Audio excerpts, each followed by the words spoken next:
Welcome to Nasdaq Trade Talks. I'm Jill Malandrino, Global Markets Reporter at Nasdaq. Joining me is Michael Albanese, CEO of Tradewind Markets, to discuss how COVID-19 has impacted the precious metals market, the coin shortage, and responsible investing in digital gold. Michael, it's great to see you again. Welcome back to Trade Talks. It's great to be here and good to see you, Jill. How has the pandemic affected the precious metals market in 2020, and what can we look forward to in 2021?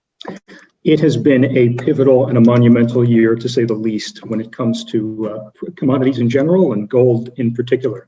So when it comes to how COVID has impacted the market for gold specifically, I like to think of it in two ways. One is the demand side. So clearly we've seen an increase in interest on the part of both individual and institutional investors for an asset class that is less correlated with equity markets and for sort of a safe haven asset, as we know. But I think the more interesting perspective that we've seen, especially over the past 6 months, and the much more strategically important impact of COVID-19 is the shortcomings that have been exposed in the market as a result of some of the market infrastructure problems that the volumes from COVID-19 actually saw. So I like to think of it in three ways there when it comes to market infrastructure. So first, unlike other asset classes like stocks and bonds, gold is a market where a lot of gold needs to physically be shipped and transported in order to be traded and settled. Think about vaults in New York being different from vaults in London, where a lot of trades really depend on physical shipment and transportation in order to settle. Naturally, as a result of COVID-19, it became tougher to ship this gold as airlines stopped flying and curtailed flights, et cetera. The second thing is keep in mind that when institutions trade gold, different global centers require different physical formats. So London trades in 400-ounce bars. New York hedging trades tend to be in 100-ounce bars. Different refiners are involved in those different formats. And you can imagine that as refiners shut their doors earlier this year, it became tougher to source the supply of gold in those right formats. And then the third thing, again, in stark contrast to the equity and bond markets, gold just simply lacks a lot of the data, a lot of the trading data, a lot of the market depth data, and the liquidity that more traditional markets have seen over the years. And this unnecessarily penalizes gold when it comes to institutional portfolios. It becomes costlier to hold, it becomes more prohibitive to hold.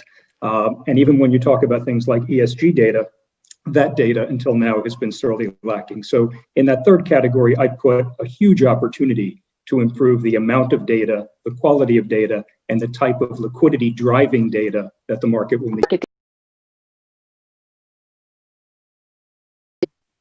I think I'd look at it two ways. So there's the coin shortage, right?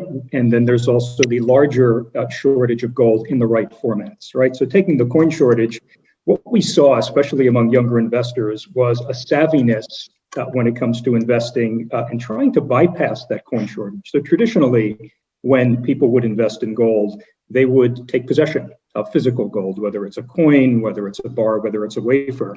But they soon found that that shortage, right, generated by refiners that weren't able to refine those coins in time, really drove the price of those coins up way beyond what the spot price of gold was. So as a substitute, they were able to get exposure to gold by investing digitally. They'd buy digitally, they would delay the decision to cast the gold into a coin format, and thereby be able to avoid that premium that was placed on the gold coins themselves. So in many cases, we saw savvy individual investors simply delaying the decision to take possession of the gold coin and get into gold as an asset class digitally at that more attractive, lower price. More broadly, though, beyond coins, as I said earlier, different market trading centers need different formats of gold in order to settle trades and in order to make good delivery.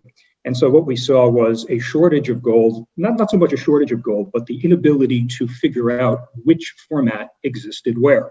And so I firmly believe that in 2021 and beyond, the market has a great opportunity to start to centralize some of that supply, try to put together supply and demand in a bit of a more centralized way so that gold markets start to take a page out of the playbook of equity and bond markets that have worked so successfully.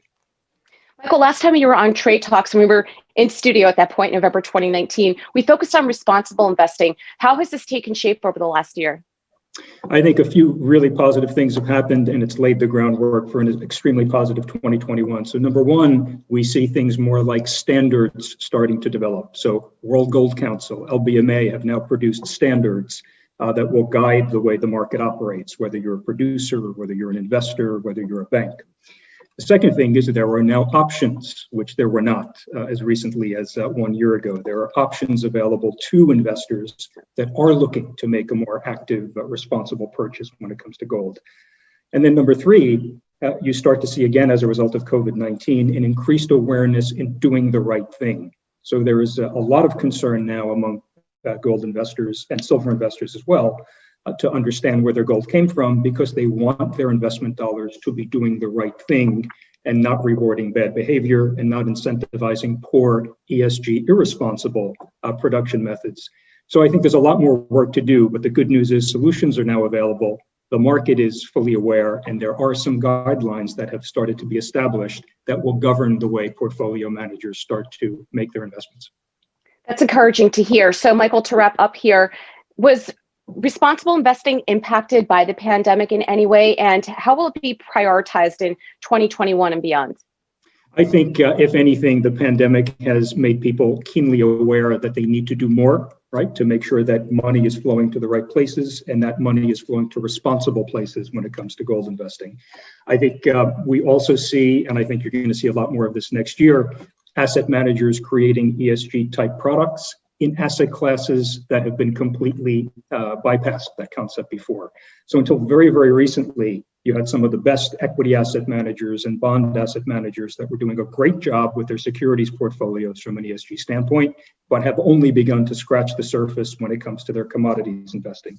So the awareness is now there, the technology now underpins it, and I look at 2021 as being a pivotal year for gold market infrastructure across the board, including ESG, but also referring to those shortcomings that I mentioned earlier around how markets in gold can learn a lot from markets and securities. And one more question, how can investors consider responsible investing when investing in digital gold, and what resources are available to them?